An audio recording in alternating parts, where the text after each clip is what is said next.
দু দলেরই দারুণ পারফরমেন্স আমরা দেখেছি। আর খেলায় নিশ্চিতভাবে হার জিত থাকে। তবে দু দলই আজকে যথেষ্ট অত্যন্ত ভালো খেলেছে এবং দু দলের সমর্থকরা কেউ কারোর থেকে কম নয়, একেবারে মানে হাড্ডাহাড্ডি লড়াই।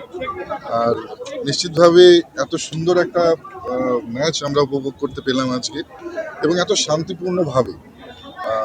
সত্যি এটা কলকাতা বলেই সম্ভব এবং কলকাতার যারা দর্শক ইস্ট বেঙ্গল এবং মোহনবাগানের প্রত্যেককে আমি হার্দিক শুভকামনা জানাই। আগামী দিনে আমরা বহু আরও এই ধরনের ম্যাচ দেখব, উপভোগ করব এবং সর্বোপরি বলবো যে বাংলায় এই ফুটবলের যে আপনারা জানেন যে এত জনপ্রিয়তা, এই জনপ্রিয়তা নিশ্চিতভাবে বাড়বে এবং সারা দেশের মধ্যে আমরা পশ্চিমবাংলা থেকে ফুটবলে যেমন এগিয়ে আছি তেমনি আগামী দিনে এগিয়ে থাকবে।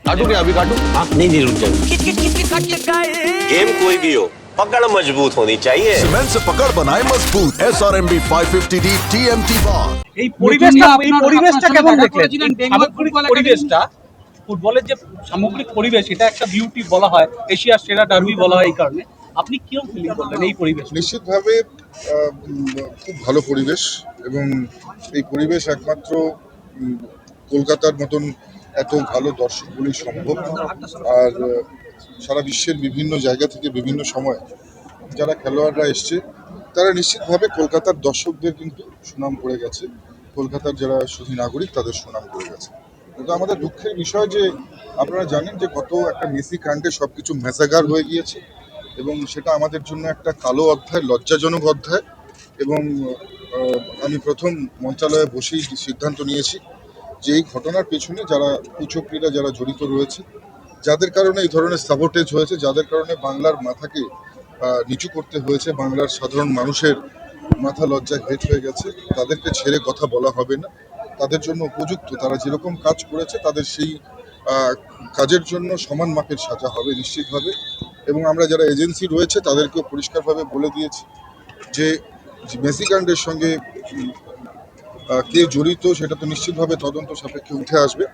কিন্তু যে সাধারণ মানুষ, দর্শকরা যারা নিজেদের কষ্টার্জিত পয়সা জমা করে যারা টিকিট কেটে যারা মাঠে খেলা দেখতে এসে মেসিকে দেখতে এসেও দেখতে পারেনি, বরঞ্চ তাদেরকে বিড়ম্বনার শিকার হতে হয়েছে, একটা খুব খারাপ অভিজ্ঞতা নিয়ে ফিরে যেতে হয়েছে, তাদের প্রত্যেককে আমরা তাদের যে কষ্টার্জিত অর্থ সেই অর্থ ফেরত দেওয়ার কথা বলেছি।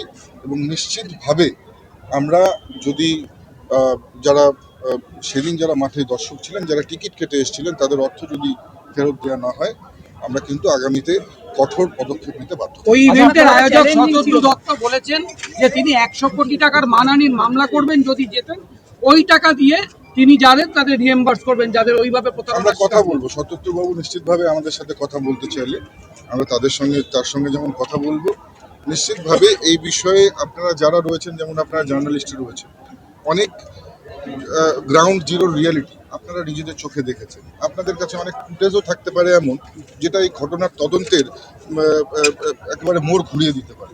আপনি কতদিন পর আপনি এলেন এই ডার্বি দেখতে? কতদিন পর আপনি এলেন? দেখুন, ডার্বি দেখতে আমি কতদিন পরে এলাম সেটা তো নিশ্চিতভাবে একটা প্রশ্ন, কিন্তু তার চেয়ে তো বড় প্রশ্ন যে লোকটা ডার্বি খেলেছে, যে লোকটা ডার্বিতে ইস্ট বেঙ্গলের হয়ে খেলেছে, মোহনবাগানের হয়ে খেলেছে, যে লোকটা ভারতবর্ষের প্রতিনিধিত্ব করেছে, যে এখন আইএফএর প্রেসিডেন্ট, তাকে কি আমন্ত্রণ জানানো হয়েছিল এর আগে? আমার পাশে দাঁড়িয়ে আছে কল্যাণ, এআইএফএ। তো যে সারা ভারতবর্ষের ফুটবলের প্রতিনিধিত্ব করছে তাদেরকে আমন্ত্রণ জানানো হয়নি। আমরা তো দূরের কোথায়, আমাদের কে কোথায় গুরুত্ব দিতে হবে?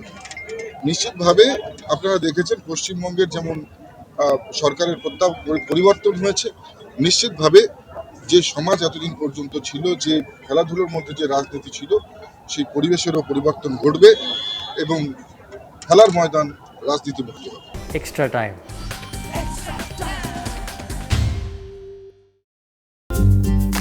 লেটেস্ট নিউজ আর এক্সক্লুসিভ ভিডিওর সঙ্গে আপডেট থাকতে এখনই সাবস্ক্রাইব করুন আমাদের ইউটিউব চ্যানেল। বেল আইকনে ক্লিক করতে ভুলবেন না যেন।